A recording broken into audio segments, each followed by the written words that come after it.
Hey, everyone, and welcome back to the Mark Prater podcast, where our aim is to connect our global family of churches with our executive director. Hey, Mark, a couple of weeks ago, you gave us an update, an encouraging update about some developments in Sovereign Grace churches when it comes to church plants that are happening right now or being planned in the future. As you look across this landscape of division and hostility and conflict and difficulty in so many different areas, what encouragement would you have for us in our local churches when it comes to mission? Yeah, great question, Ben.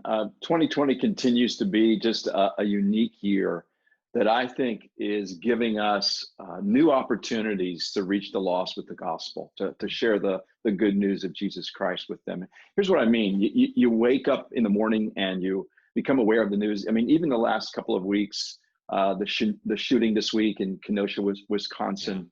By the way, be praying for Jacob Blake and his recovery. Be praying that justice be done there. Along with a second week of a political convention in an election year that's very contentious and emotionally charged. And then just the ongoing effect of the pandemic, where we're 6 months into it, and it seems like there's no end. Yeah. And so many of us, including our neighbors who don't know Christ, can just wake up in the morning and feel weary, continue to have questions, and can be hopeless. And so I just think we have a wonderful opportunity, meaning the members and pastors of Sovereign Grace churches, for evangelism.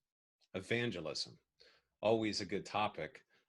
But what thoughts or encouragement would you have for us as we work through the malaise and the sadness and difficulty when it comes to moving more into evangelism? You think evangelism is a historical strength for us? I don't think it's a historical strength. I don't think it's a present strength, actually. And one of the ways I'm praying that we grow as a family of churches over the next couple of years is to just be more effective in evangelism. But I think one approach is for the neighbors that you talk with, the coworkers that you may be around. You're still with people, even though we're still somewhat more isolated. Right. I would just share out of your own heart some of how 2020 is affecting you. Because I think most people can relate to that weariness and to the questions we all have. And then I think it's just asking a simple question like, tell me how 2020 is affecting you. I think that opens up a conversation where you're praying that the Spirit leads you to share the gospel of Jesus Christ.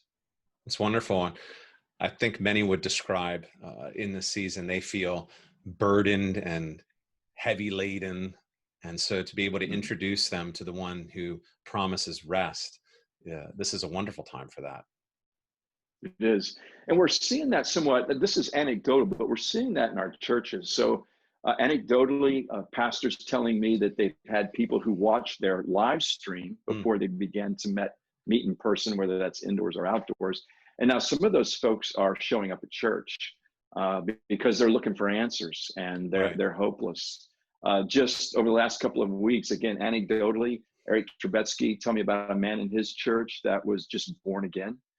Matt Gray, who's in Fayetteville, Arkansas, leading Living Hope Church, sent me a picture of a man they were baptizing as a new believer who just came to Christ. So there is the pandemic is affecting people in a way that is turning them to Jesus.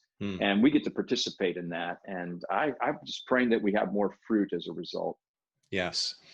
I've been affected personally in this past week thinking about Jesus in Matthew chapter 9, verse 36. He saw the crowds and he had compassion for them because they were harassed and helpless like sheep without a shepherd, and then called his disciples to pray for laborers in the harvest. I think it's safe to say when we look out on this world, we see crowds of harassed and helpless people, and what a wonderful opportunity for us to take on the compassion of Jesus Christ, to sort of break through the sense of numbness and malaise and begin to pray for that work in our churches.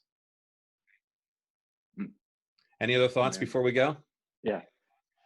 Well, just keep in mind the church development website has some wonderful resources there for you and for your church. So in June, Mickey Connolly wrote a blog post entitled Minimum Daily Requirements for Evangelism. That's not just Right. for pastors, but for members. Jim Donahue's written a couple of posts the last couple of months in July, in a post entitled Looking at People. And in August, an article entitled Do Not Grow Weary, Do Not Grow Weary in Doing Evangelism. And Yeah. as a reminder, we've asked Jim to just help us grow in this area, Jim Donahue, I mean. So he's available to you if you want to have him come and just train your folks in the area of evangelism. He would be glad to do that. I'm mostly wanting you just to be aware of the resources that you have as pastors, just so we can help you grow and help us grow as a family of churches in reaching the lost. Wonderful. Jim is such a great resource. We thank God for Jim.